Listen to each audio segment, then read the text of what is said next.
Oke, assalamualaikum warahmatullahi wabarakatuh. Di sini saya akan bahas tentang salah satu materi fisika untuk kelas 11, yaitu adalah gelombang berjalan. Nah, pendahuluannya adalah apa itu gelombang berjalan? Gelombang berjalan itu merupakan suatu gelombang yang merambat lurus serta memiliki simpangan terjauh. Nama lain dari simpangan terjauh itu adalah amplitudo, yang besarnya adalah tetap. Nah, di sini saya punya sebuah tali, ya. Kemudian talinya ini saya getarkan. Kemudian ketika tali ini digetarkan, maka akan membentuk suatu gelombang seperti ini. Nah, kalau kalian bisa perhatikan, di sini simpangan terjauhnya atau amplitudonya di setiap titik ini adalah sama, ya. Nah, bagian mana amplitudo itu?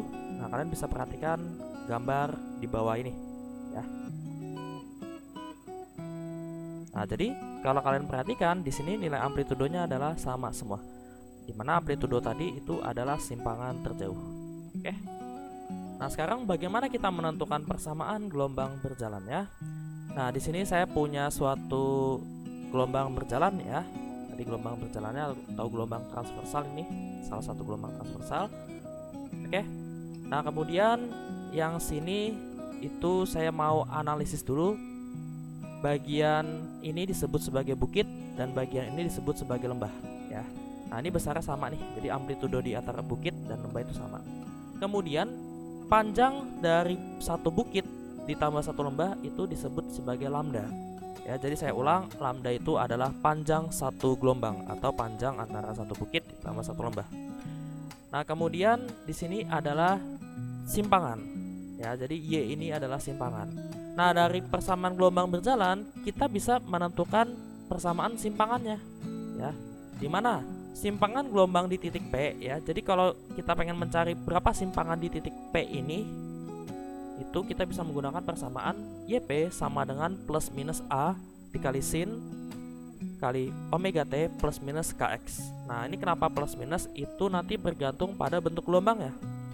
Kalau dia plus amplitudo, ya, atau amplitudonya positif, maka nanti gelombangnya pertama ke atas dulu, seperti itu, ya. Kemudian kalau misalnya dia minus A, kalau minus A berarti kebalikannya. Jadi nanti mulainya dari bawah ke atas, dari bawah ke atas. Ya, ini mulai dari bukit dulu, tapi kalau minus A dimulai dari lembah, seperti itu. Nah, kemudian untuk plus minus Kx ini menandakan arah rambat. Ya, kalau di sini arah getar, ini adalah arah rambat. Nah, kalau misalnya dia plus Kx, berarti arah rambatannya adalah ke kiri. Seperti itu, ya. Tapi kalau min Kx, berarti arah rambatnya adalah ke kanan. Oke. Nah, kemudian dari persamaan ini kita bisa menentukan nilai simpangan dan beberapa variabel-variabel fisika yang lainnya yang berkaitan dengan gelombang. Yang pertama, kita bisa menentukan frekuensi gelombang. Nah, frekuensi gelombang kita ambil dari nilai omega nanti. Jadi omega sama dengan 2pi kali F, seperti itu. Jadi nanti biasanya di soal itu diketahui dalam fungsi persamaan simpangan gelombang, seperti itu. Kemudian yang besaran yang ketiga, dari persamaan ini kita juga bisa menentukan panjang gelombang atau lambda. Nah, lambda itu didapat dari bilangan gelombangnya, yaitu K sama dengan 2pi per lambda. Kemudian untuk cepat rambat gelombangnya, kita bisa gunakan persamaan V sama dengan lambda kali F, seperti itu, ya. Oke, sekarang kita masuk ke contoh soalnya. Nomor 1, dari persamaan gelombang Y sama dengan 0,02 sin 2pi 50T plus X meter. Dari persamaan gelombang ini, tentukan arah rambat dan amplitudo, B panjang gelombang, C frekuensi, D cepat rambat gelombang. Oke, di sini kita bisa tuliskan lagi persamaan gelombangnya, yaitu adalah Y sama dengan 0,02. Nah, kalau misalnya di sini ada pi di luar, ini wajib kita kalikan ke dalam nih, atau kita kalikan pelangi. Jadi ini dikalikan dalam, ini juga.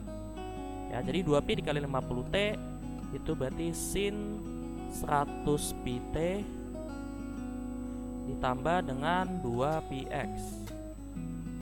Oke, dimana 0,02 nya ini itu sebagai nilai amplitudo, 100 pi nya ini sebagai nilai omega, dan 2 pi nya ini sebagai nilai k, seperti itu, ya. Nah, dari sini kita bisa menentukan nilai atau kemana arah rambat dan amplitudo gelombang. Kayak yang A, arah rambat, ya, itu kita bisa lihat dari plus minus Kx tadi, ya. Nah, kalau dari soal ini kita tahu bahwa arahnya adalah plus. Otomatis kalau dia plus berarti nanti arah rambatnya adalah ke kiri. Seperti itu. Oke, sip. Kemudian untuk amplitudo gelombangnya udah ada di persamaan, yaitu besarnya adalah amplitudo besarnya adalah 0,02 meter. Sip. Yang B udah kejawab ya. Kemudian yang A udah kejawab ya. Kemudian yang B itu panjang gelombang. Panjang gelombang itu adalah lambda. Nah, bagaimana kita mencari lambda dari persamaan gelombang? Kalau mencari lambda, kita gunakan aja bilangan gelombang atau K-nya ini. Dimana bilangan gelombang K sama dengan 2pi per lambda. Nah, dari sini kita bisa dapat lambdanya nih. Masukin aja nilai K-nya. K-nya adalah 2pi sama dengan 2pi per lambda.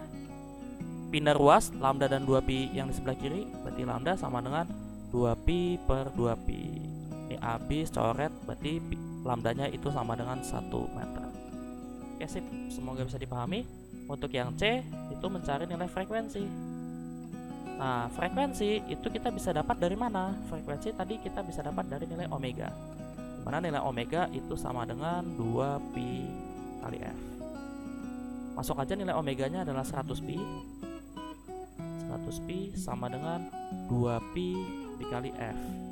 Nah, ini 2pi nya kita bisa pindah ruas, berarti F sama dengan 100pi dibagi 2pi. Pi nya coret, 100 bagi 2 itu adalah 50 Hz. Oke, sip, ketemu ya. Kemudian untuk yang D itu adalah cepat rambat gelombang atau V. Nah, bagaimana kita mencari cepat rambat? Kita gunakan persamaan V sama dengan lambda dikali F. Karena kita udah dapat nilai F nya tadi dan lambdanya juga udah dapat. Tinggal kita substitusi aja, lambdanya adalah 1, F nya adalah 50. Berarti 1 dikali 50 adalah 50 meter per second. Oke, sip. Nah, ini adalah jawaban dari A, B, C, D. Semoga bisa dipahami. Kemudian untuk nomor 2, silakan kalian kerjakan sendiri. Tulis jawabannya di kolom komentar supaya saya periksa benar atau salahnya. Kemudian kita lanjut nomor 3 ya.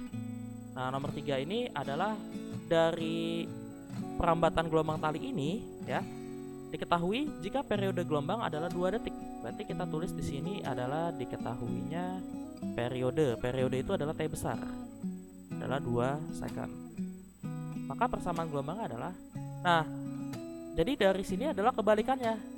Kalau tadi dari persamaan gelombang kita mencari besaran-besarannya, sekarang dari besarannya gelombang kita mencari persamaan simpangannya atau persamaan gelombangnya ya. Berarti secara tidak langsung yang ditanyakan itu adalah persamaan simpangan. Itu berapa? Nah, dari soal juga kita bisa dapat bahwa di sini ada 0,5 dan ini min 0,5. Nah, ini adalah nilai amplitudo. Jadi di sini kita tulis dulu amplitudonya adalah 0,5 ya. Ini dalam meter berarti 0,5 meter. Kemudian panjang gelombang. Nah, ini kan panjang gelombang itu adalah panjang satu bukit tambah satu lembah. Jadi panjang dari sini sampai sini ya. Itu disebut sebagai lambda. Nah, dari soal dapat lambdanya itu berarti adalah 4 meter. Berarti kita tulis aja diketahuinya 4 meter. Nah, udah deh. Dari sini langsung kita jawab. Nah, kita lihat lagi di bentuk gelombangnya atau gambar gelombangnya. Bahwa ini kan yang pertama ke atas nih. Kalau ke atas berarti Y sama dengan positif amplitudo. Berarti A sin omega T. Nah, sekarang kita lihat dia plus atau minus Kx. Dari mana kita bisa lihat plus atau minus Kx? Kita lihat dari arah rambatannya ya. Arah rambatannya itu arahnya ke kanan. Berarti kalau arahnya ke kanan berarti dia minus Kx. Oke, nah, jadi ini nanti adalah persamaan gelombang. Oke, kita langsung aja masukin Y sama dengan A sin.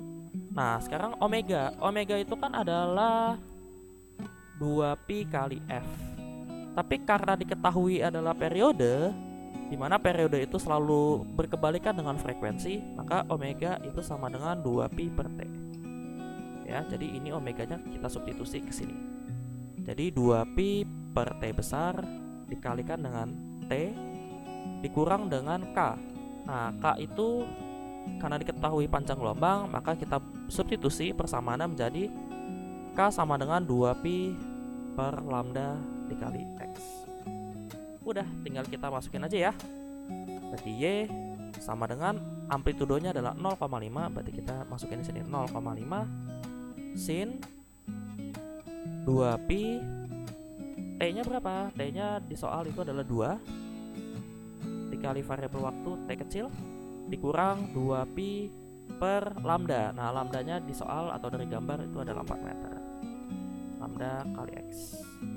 Udah, tinggal kita hitung aja atau kita bagi 0,5 sin 2pi bagi 2, berarti ini sisanya tinggal pi kali T min, ini setengah ya, 2/4, berarti kalau kita sederhanain adalah pi per 2 X. Oke, ini adalah jawabannya, seperti itu. Jadi nanti di pilihan ganda jawabannya dalam persamaan gelombang seperti ini. Oke ya, semoga bisa dipahami. Untuk latihan soal nomor 4, silakan kalian kerjakan sendiri, tulis jawabannya di kolom komentar. Terima kasih telah menyaksikan video ini. Like and share kalau kalian suka dengan video ini. Jangan lupa subscribe agar tidak ketinggalan video-video berikutnya. Terima kasih, tetap semangat. Wassalamualaikum warahmatullahi wabarakatuh.